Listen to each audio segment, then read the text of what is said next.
La Minute de Zippé, le podcast qui vous offre une vision experte de l'actualité immobilière sur La Réunion.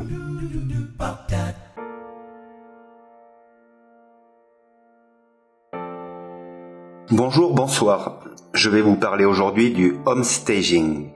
En règle générale, 90% des achats immobiliers s'opèrent sur un coup de cœur. L'acheteur prend sa décision dans les 90 premières secondes de la visite.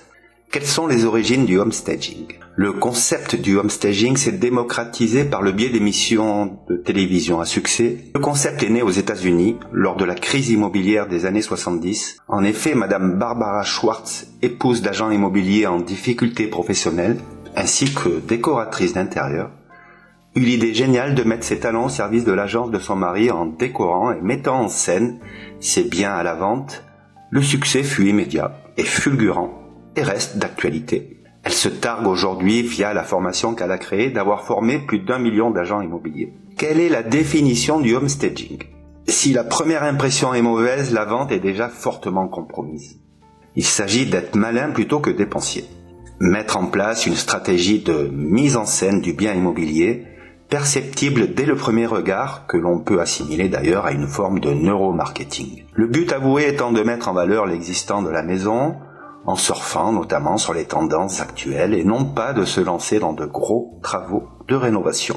L'optimisation des volumes, l'agencement et le choix des meubles ou de la décoration, le réaménagement de certaines pièces, un choix judicieux de couleurs de peinture ou encore l'harmonisation des jeux de lumière en sont les principales composantes. Embellir un bien à moindre coût, attirer l'attention sur ses points forts, dans un but de revente plus performante. Attention à ne pas confondre avec la décoration d'intérieur ou une rénovation. Quelles sont les 4 prestations possibles d'un home stager ? La première, la consultation. Elle fait l'objet généralement d'un rapport écrit qui recensera les points faibles du bien à vendre. Les pièces sont passées au crible, débouchant sur un diagnostic objectif et éclairant. Puis, le home stager préconise des améliorations. La deuxième prestation consiste en la mise en œuvre des préconisations. En effet, le home stager peut mettre en œuvre ses préconisations si le client le décide. Il établira alors un devis, tarif de forfait à la journée ou parfois au mètre carré. Le home stager pourra également orienter son client vers une entreprise. Troisième prestation, la location de meubles. En effet, si le propriétaire a donné congé de son appartement, il existe une possibilité d'utiliser certains meubles idoines en location, soit pour modifier des éléments de décoration, soit pour meubler un bien nu. Quatrième et dernière prestation, la fiche récapitulative. Il est de coutume, notamment si le client n'est pas suivi par un agent immobilier, qu'en fin de prestation et visite diverses, le home stager remette ses conseils et préconisations sous forme de fiche résumant ses idées. Il s'agit de la fiche récapitulative. Quelques remarques de bon sens telles que demander la neutralisation des odeurs, inciter des enfants à se cantonner dans leur chambre et interdire la présence d'animaux pendant une visite, contrôler prises et interrupteurs, ne pas résilier son contrat EDF pour les visites, mais surtout écouter les remarques des acquéreurs potentiels plutôt que de débiter une litanie d'arguments. Les home stagers ne garantissent pas un délai de vente, mais des moyens et astuces pour mieux vendre. Certains home stagers ne se rémunèrent qu'à l'issue de la transaction attendue. Quelques considérations sur le home staging. Des critiques. Il existe néanmoins des détracteurs qui ont beau jeu d'affirmer que le recours à des professionnels n'est pas nécessaire et qu'il suffit donc de nettoyer, de ranger le bien concerné. À tel point qu'aux États-Unis, parfois, l'on parle de, j'ouvre les guillemets, faire les lits, je ferme les guillemets, pour définir le home stager. Un certain nombre de vendeurs pratiquent ainsi de facto une certaine forme de home staging, consciemment ou inconsciemment, a fortiori avec l'émergence du web et le pouvoir des photos. Les vendeurs sur le net ne manquent jamais de les regarder afin d'y détecter et de consulter des produits similaires aux leurs. Ils ont, de ce fait, pleinement conscience de l'avantage décisif lié au premier contact visuel de leur maison ou appartement. Certes, mais qui est vraiment prêt à investir 2 000 ou 3 000 euros par exemple dans une telle prestation ? Priorité ou bien mis en valeur ? En effet, le négociateur immobilier sera plus enclin à prioriser un appartement au visuel attractif plutôt qu'un autre plus terne. Un appartement homestagé attirera l'œil de l'acquéreur potentiel, mais cet effet magique fonctionne également avec les agents immobiliers, sensibles au délai de vente et nombre de visites. Il est de plus en plus fréquent de voir des partenariats se nouer entre homestagers et agences immobilières. Les synergies potentielles générées semblent naturelles, une façon, par ailleurs pour les agences, de se démarquer et de proposer un service complémentaire.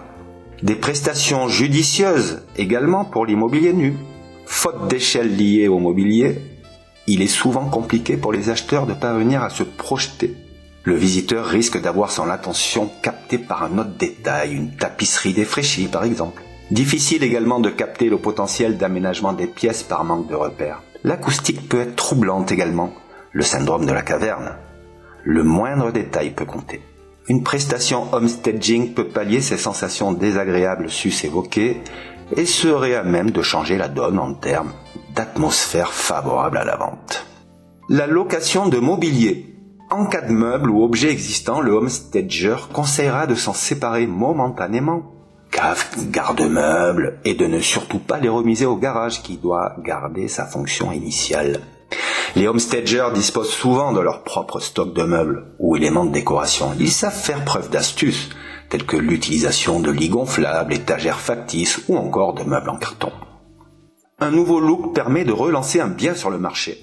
En effet, un bien immobilier resté trop longtemps sur le marché, dans une vitrine ou sur le web, est vite repéré par les acquéreurs potentiels. En cas d'annonce datant de plus de 6 mois, la vente s'avère compliquée à réaliser. C'est notamment dans ce vivier de clients impatients, déçus, voire en désarroi, a fortiori si un crédit relais a été mis en place, que la prestation de homestaging prend toute sa valeur et peut se révéler comme un outil redoutablement efficace. Un changement d'agence immobilière, de libellé d'annonces et de qualité de photos sont fortement recommandés par ailleurs en complément du homestaging. Mais il n'existe pas de miracle homestaging concernant une maison délabrée ou un appartement vétuste, particulièrement si de lourds travaux de rénovation sont manifestement nécessaires. J'ouvre les guillemets, à mon sens, conclut un professionnel biculturel, la règle des 80-20 principe de Pareto, selon lequel 20% de l'effort permet d'atteindre 80% des objectifs, s'applique parfaitement au homestaging. Je ferme les guillemets. Les professionnels prennent le concept au sérieux. La FNAIM, via son école ESI, propose des modules de formation aux agents immobiliers et négociateurs. L'Union des syndicats immobiliers, l'UNIS, a passé un partenariat avec un réseau commercial majeur en homestaging. Des banques, quant à elles, sont d'ores et déjà en mesure de mettre à disposition une enveloppe prêt dans le but de répondre à un besoin de prestation homestaging. J'ouvre les guillemets, nous ne sommes pas dans le registre du plaisir, ni même dans celui de l'esthétisme, mais bien dans l'utile, synonyme de rentable, tient à préciser Sylvie Aubin, l'un des leaders du mouvement en France. Je ferme les guillemets. Quelques astuces et conseils. L'idée est de prendre du recul sur son bien. Il faut absolument que les acquéreurs potentiels parviennent à se projeter, donc il serait judicieux de demander l'avis neutre d'un ami. Il sera sans complaisance avec vous et pourrait détecter des freins visuels à la vente qui vous avaient échappé. Son regard extérieur est essentiel. Mon appartement présente-t-il bien? Est-il bien rangé? Donne-t-il envie d'y habiter? 2 pièces stratégiques, la salle de bain et la cuisine, en effet, leurs travaux de rénovation éventuels coûtent cher et les potentiels acquéreurs le savent. Il s'agit donc d'apporter un soin tout particulier à leur présentation. Un changement de crédence peut constituer un début de piste par exemple. L'idée de base consiste à dépersonnaliser les lieux de vie, photos, posters, collections diverses, etc. et désencombrer les pièces, mises à l'écart de meubles ou objets vétustes, désuets ou en surnombre, afin de les laisser neutres. J'ouvre les guillemets. L'acheteur ne va pas seulement regarder la décoration, il regarde le volume et doit comprendre tous les mètres carrés qu'il achète. Je ferme les guillemets. Sophie Ferjani, homestager. La phase de dépersonnalisation achevée, l'on peut choisir une décoration plutôt neutre et intemporelle telle que des bougies, des vases, des fleurs, etc. Quelques idées simples. Éclaircir des zones d'ombre grâce à un luminaire judicieusement placé. Jeter un joli plaid sur un canapé défraîchi. Accrocher un miroir ou un tableau à un mur un peu triste. Placer une table et 2 chaises sur un balcon afin de démontrer son utilité. Positionner judicieusement quelques éléments de mobilier pour délimiter une zone salon d'un coin repas. Greffer quelques pans de gazon artificiels sur une zone stratégique aux remarques remarquable dans un jardin, tout au plus passer de la peinture claire sur des éléments de cuisine en bois sombre ou encore sur les murs d'une chambre rose fuchsia. 5 questions à Sylvie Ray, homestager. Avec le homestaging, un vendeur peut-il espérer vendre son bien plus cher ou plus vite? La réponse de Sylvie Ray. Le homestaging ne permet pas de vendre plus cher à proprement parler, il permet de vendre au prix souvent souhaité par le vendeur. Il limite en effet la négociation au prix de vente. Nos statistiques sont sans appel, 2,1% de négociation en moyenne après nos interventions, contre 12% de négociation moyenne du prix de vente sans homestaging. Source statistique 2020 C21. De même, l'impact de notre prestation se fait sur le délai de mise en vente. En moyenne de 105 jours en France sans homestaging, source statistique 220 C221, il passe à 27 jours de moyenne à la suite de nos interventions. 105 jours versus 27 jours. Autrement dit, on vend plus vite et au prix le plus proche de celui fixé. Nos clients ne gagnent pas d'argent, ils en perdent moins. Deuxième question, quel budget faut-il avoir? Réponse de Sylvain Ray. Le budget dépend totalement de l'état général du bien immobilier à traiter. Quelle ampleur sur les petits travaux? Quelles seront les interventions en dépersonnalisation, neutralisation? En tout cas, certains médias annoncent que le homestaging devrait coûter 1 ou 2% du prix de vente. Annoncer ceci est une ineptie, car 1% sur un bien immobilier parisien d'1 million d'euros n'est pas la même chose que 1% sur un bien à 100 000 euros à Saint-Étienne, par exemple. Quelles sont les pièces les plus importantes? La réponse. Nous reproduisons le parcours de l'acquéreur. Partant du fameux principe qu'on se fait une idée du bien qu'on visite sur les 90 premières secondes, il convient de traiter souvent en priorité les pièces de vie, séjour, salon, cuisine, salle à manger. Mais cela peut être totalement variable d'un bien immobilier à l'autre. Pour certains, on traitera les pièces de vie, pour d'autres les extérieurs en priorité, ou les coins de nuit par exemple. Nous nous mettons dans une vision acquéreur et repérons tout ce qui peut l'empêcher d'apprécier les volumes et les espaces. Ou les espaces trop personnalisés, trop encombrés, en redonnant toujours sa fonction initiale à chaque pièce. Il convient de créer un espace complètement neutre dans lequel pourra se projeter n'importe quel profil d'acquéreur, que ce soit des primo-accédants ou des personnes plus âgées par exemple. Il convient de traiter la dépersonnalisation des lieux, le désencombrement, mais aussi les petits travaux, quelques peintures à rafraîchir, un sol souple à la place d'une moquette par exemple. Vers qui se tourner?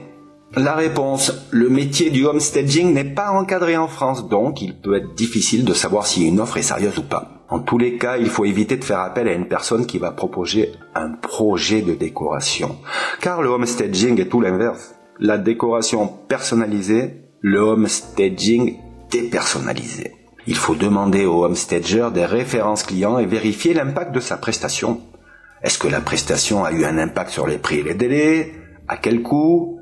Ne pas accepter des propositions de travaux trop lourds. Le homestaging reste sur du rafraîchissement. Nous ne sommes pas là pour casser ou créer des distributions. Est-ce qu'il existe des aides? La réponse, non, pas spécifiquement. Des statistiques? La FNAIM, Century 21 et AVO ont recensé des chiffres intéressants, à savoir un délai moyen de vente de 19 jours et demi à l'issue d'une prestation homestaging, contre 127 jours sans cette prestation. Le taux de négociation se réduit à 3,24% pour un bien homestagé, contre 11,42%, source FNAIM, l'échantillon représentatif étant réduit. Ainsi, 20% des biens à la vente aux États-Unis ont bénéficié d'un service homestaging. Quid de la formation? Bien souvent, les candidats homestaging suivent un cursus d'études correspondant au métier de décorateur d'intérieur, BTS RA ou BTS Design d'espace. La FNAIM, via son école, propose des modules de formation spécifiques au homestaging, s'adressant aux pros de l'immobilier. L'UNIS, l'Union des syndicats immobiliers, a passé un partenariat avec des organismes de formation également. Des instituts privés dispensent aussi des formations pratiques ou en distanciel.